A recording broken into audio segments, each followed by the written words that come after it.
It's your boy Conservist34 in Random Fact Time. Did you know that the Norfolk Naval Base is actually in Portsmouth, Virginia? And the Portsmouth Naval Base is not in Portsmouth, New Hampshire. It's in Kittery, Maine, which is very close to Portsmouth, New Hampshire, but they named it the Portsmouth Naval Base, even though it's in another state. Why the naval base based out of Portsmouth, Virginia can't be called the Portsmouth Naval Base, and the naval base based out of Kittery, Maine cannot be named the Kittery Naval Base or the Maine Naval Base? I don't know. It's a lot of confusion. It's a whole mess. And speaking of messes and sinking ships, Woodstock 50 appears to allegedly, possibly, almost, maybe canceled. Okay? This is what's popping off. All right? Dentsu Sagias Network is the primary investor. They putting up the most bread right now for this festival. They confirmed some news here on Monday. It's Monday, April 29th, 2019. They said, quote, "Despite our tremendous investment of time, effort, and commitment, we don't believe you. We need more people." Now, they didn't say that. That's a Jay-Z line from Takeover. They said, "We don't believe the production of the festival can be executed as an event worthy of the Woodstock brand name while also ensuring the health and safety of the artists, partners, and attendees." Now look, they could not get a mass gathering permit that's required to perform any large festival like this in the county where Woodstock 50 was supposed to be held. So they don't even have that, and we're 4 months before the show pops off. Okay? That's not a good look. So the investors are a little bit concerned about that. Now, here's the issue. While the major primary investors saying, look, this thing is canned, one of the festival's founders and promoters, Michael Lang, just like he's been doing the last week, he's saying, whoa, no, that's not true. They lying. They're not doing the right thing. Look, we still doing this. Now, what Michael Lang is saying is like, while this major investor who has a lot of money and the most money invested in this is saying, look, we backing out, we're gonna find another investor. Good luck, especially since you don't have a permit, and a lot of bad news has been coming out from this festival. Black Keys, peace up, A-Town down. They didn't get Usher to replace them. They just went peace up, A-Town down. Okay, the ticket prices. I made a video last week where the ticket price is at. It's 4 months to the festival. People need to know how much they got to pay and know they can afford to go to this festival. And then magically a couple days later, they released the ticket prices of what they're planning to do. And I think it's because of me, but it's really because of everyone else that matters, because I don't matter. But the major players and articles that went through Consequence of Sounds and Billboard, all that stuff, is why they have ticket prices. They got pressured to put ticket prices out. And they can't sell tickets until they get this permit, by the way. So that's, again, major hurdle. Why do you think that your major investor is backing out, Mr. Lang? Because you can't sell tickets till you get the permit. So it's a disaster. And here's the thing. We go back to the original Woodstock in 1969. It was a logistical nightmare. Okay? It was a mess. They didn't realize how many people were going to show up. It just was too many people. It was affordable. But the problem with the original Woodstock is this. Okay? Ultimately, there was too many men, too many people making too many problems. Now, there was enough love to go around, but it was, if you can see, it was a land of confusion. And that's Genesis lyrics. That's not my work. But they rang true about the OG Woodstock. And people try to talk about the good old days like everything was rainbow and butterflies and compromise. And it's not, okay? It's not, okay?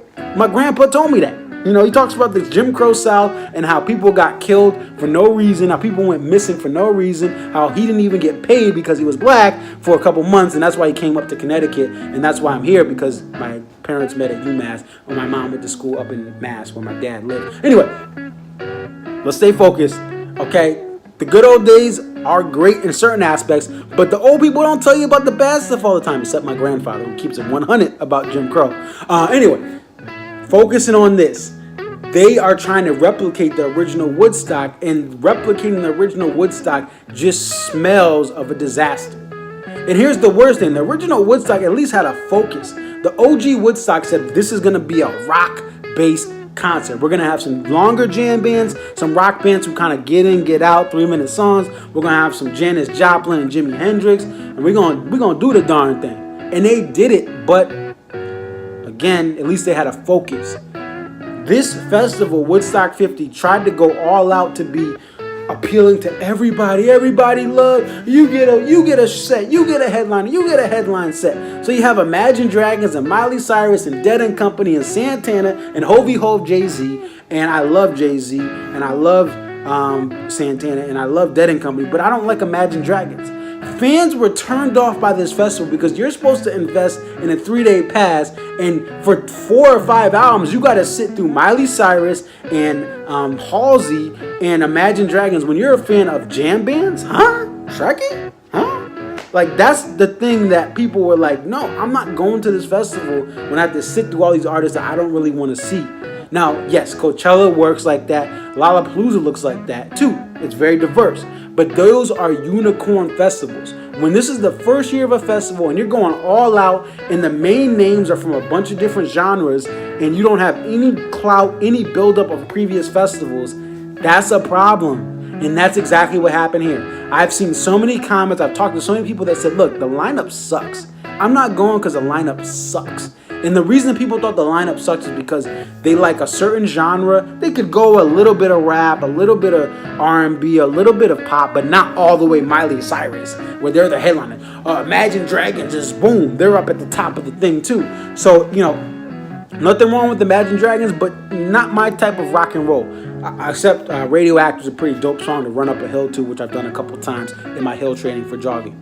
But as someone who likes jam bands, I'm not a fan of Imagine Dragons. Like, they're too generic. Again, great message. They've saved lives with their music. Great, amazing band, amazing people in that band. But if you're like me and you like Dead and Company, I like Jay-Z too, but I don't want to hear Halsey and Imagine Dragons. I'm sorry. I'm not paying that much money to hear them be at the top of the bill or close to the top of the bill.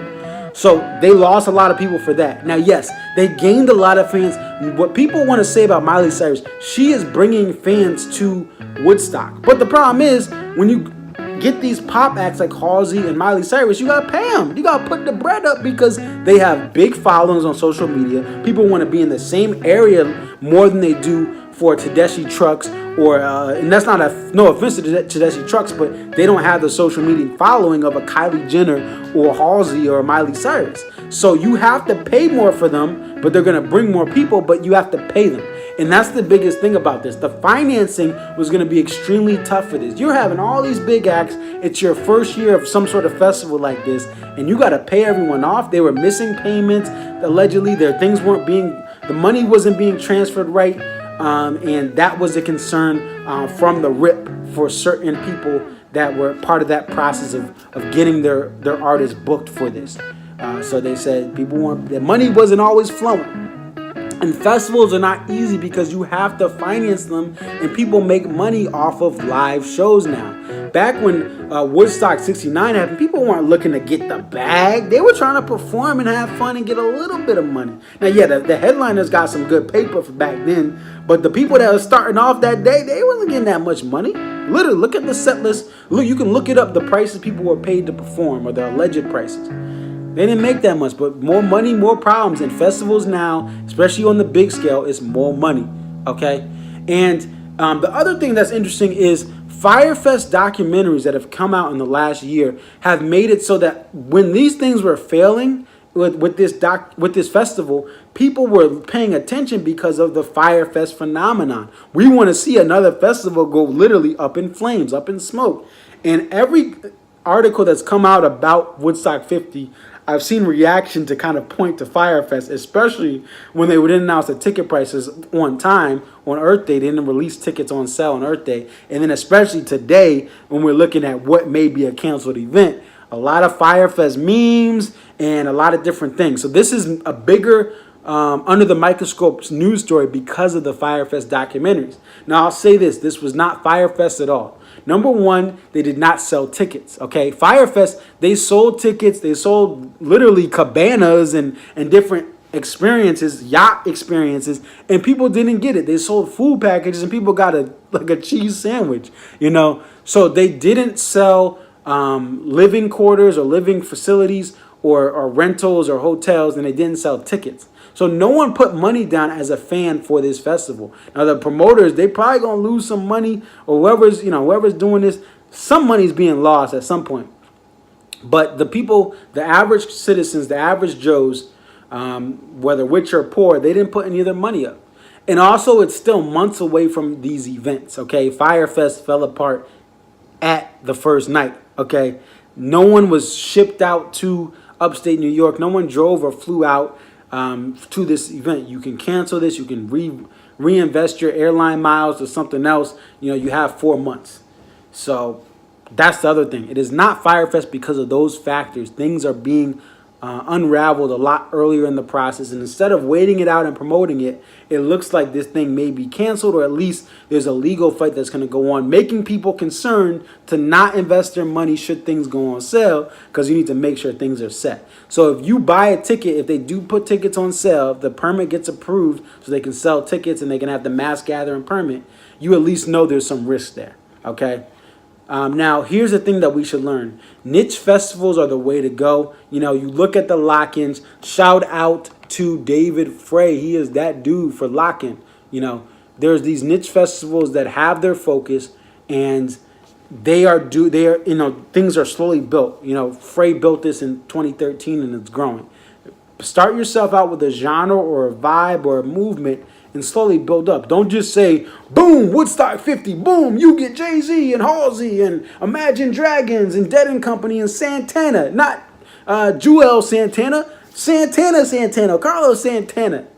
You can't do that in year one. It's going to be very tough, and they didn't think everything through. Get a freaking permit, guys. This is your first year. Get the permit secured well in advance. Make sure you have everything logistically ready before you just do Woodstock 50. We've known about Woodstock 50 since about Woodstock 99 when they decided to celebrate Woodstock. You could have started planning this 5-10 years ago, literally. Get that money ready. Get the bag secured. Get the artist locked in. Nope. Last minute. We don't have a permit, and that's a concern. We don't have all the money right, and our major investor is backing out. We're not making payments on time. So it is what it is, but things will go on. It is going down in the earlier round because just like Fall Out Boy, some of these alleged rock acts like Imagine Dragons, they're not the cup of tea for the Dead and Companies and the Gary Clark Jr. fans. They don't want to listen to Imagine Dragons. We listen to it so much because ESPN force feeds us it for the college football playoff and in the NBA playoffs. Like, look, we get it. You like Imagine Dragons. Pick another artist to promote your montages to ESPN, okay? Anyway, that's all I got to say. It's your boy Conservist34. Definitely like, comment, subscribe. Otherwise, I'm out. Peace.